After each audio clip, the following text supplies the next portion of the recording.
परिचय। क्या कोई मुझे बता सकता है कि बहुपद क्या होते हैं? कोई बहुपद ऐसे पदों से मिलकर बना होता है जिन्हें केवल जोड़ा, घटाया या गुणा किया जा सकता है। बहुत अच्छे। और एक कोटि वाले बहुपदों को हम क्या कहते हैं? रैखिक बहुपद। और दूसरी कोटि वाले बहुपद को क्या कहते हैं? द्विघातीय बहुपद। बिल्कुल ठीक।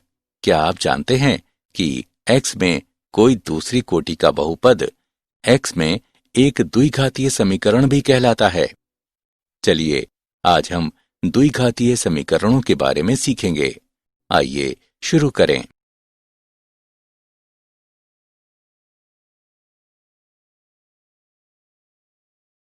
उद्देश्य। इस पाठ के अंत में आप निम्न करने में सक्षम हो जाएंगे। द्विघातीय समीकरण का विश्लेषण करना, द्विघातीय समीकरण को हल करना, द्विघातीय समीकरणों के अनुप्रयोगों और इसकी पद्धति को समझना।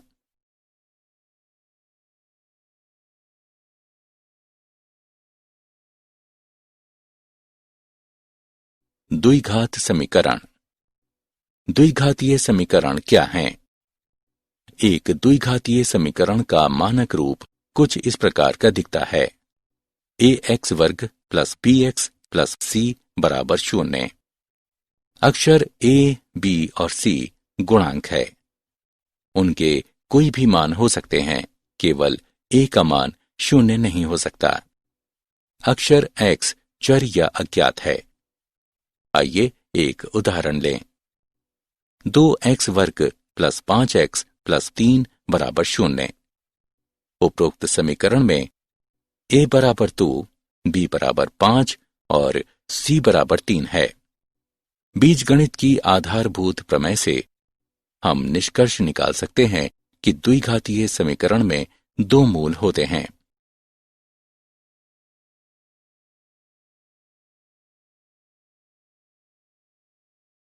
द्विघात समीकरण। द्विघातीय समीकरणों को किस प्रकार हल करते हैं? द्विघातीय समीकरण के लिए मूल ax वर्ग प्लस bx प्लस c बराबर 0 है। b वर्ग माइनस 4ac के मान को शब्द विविक्तिकर यानी d से निरूपित करते हैं। इसका अर्थ है d बराबर b वर्ग माइनस 4ac। 1. यदि d बराबर 0 तो द्विघातीय समीकरण का केवल एक वास्तविक मूल होता है। x बराबर माइनस b बटे 2a। 2.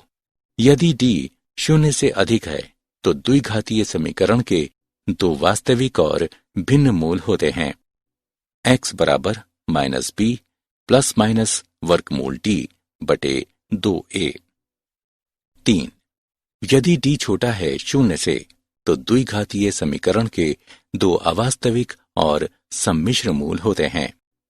x बराबर minus b plus minus iota वर्गमूल माइनस d बटे 2a, जहां आयोटा काल्पनिक संख्या है।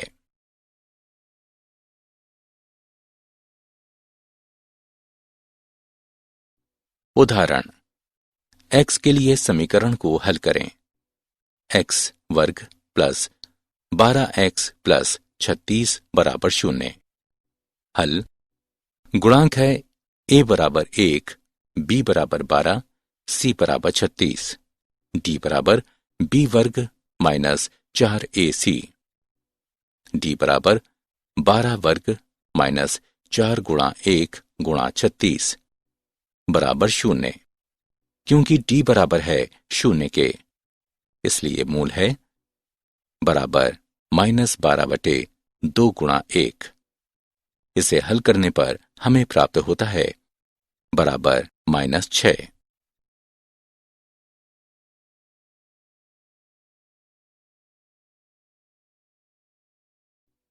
x के लिए समीकरण को हल करें। 5x वर्ग प्लस 6x प्लस 1 बराबर 0। हल।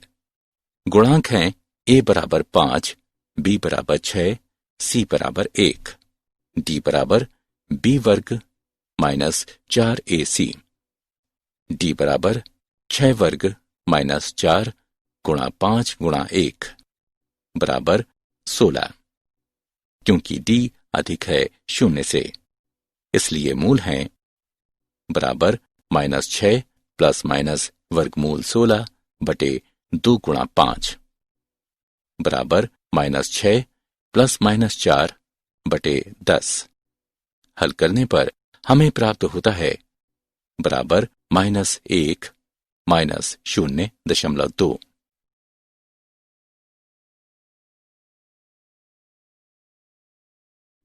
x के लिए समीकरण को हल करें।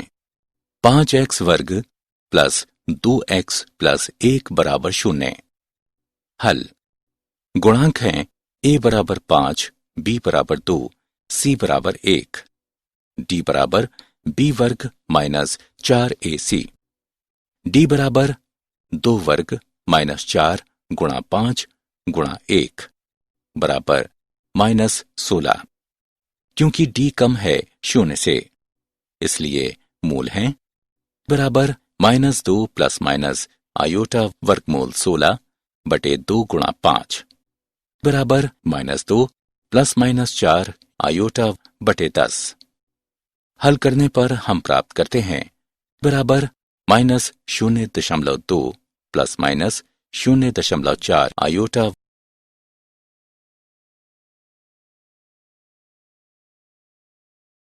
क्या आप जानते हैं भारतीय गणितज्ञ ब्रह्मगुप्त को प्रथम व्यक्ति माना जाता है जिन्होंने द्विघातीय सूत्र का आविष्कार किया। ये वही सूत्र हैं जिसका प्रयोग हम आज करते हैं। द्विघातीय समीकरणों ने न केवल उन कक्षाओं की व्याख्या की जिनमें ग्रह सूर्य के चारों ओर चक्कर लगाते हैं, बल्कि निकटता से उनका अवलोकन करने का एक तरीका भी विकसित किया।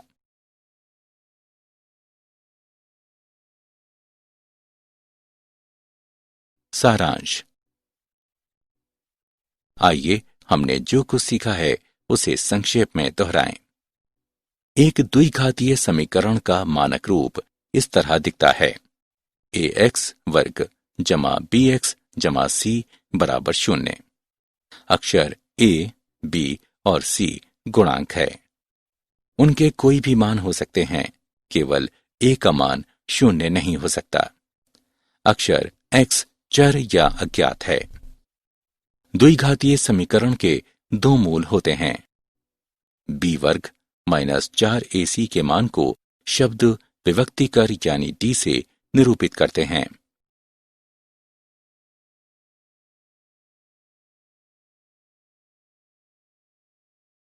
एक, यदि d बराबर 0, x बराबर -b बटे 2a।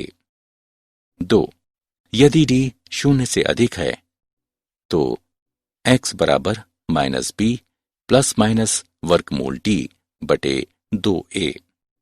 3, यदि d छोटा है 0 से तो x बराबर -b प्लस माइनस आयोटा वर्गमूल -d बटे 2a।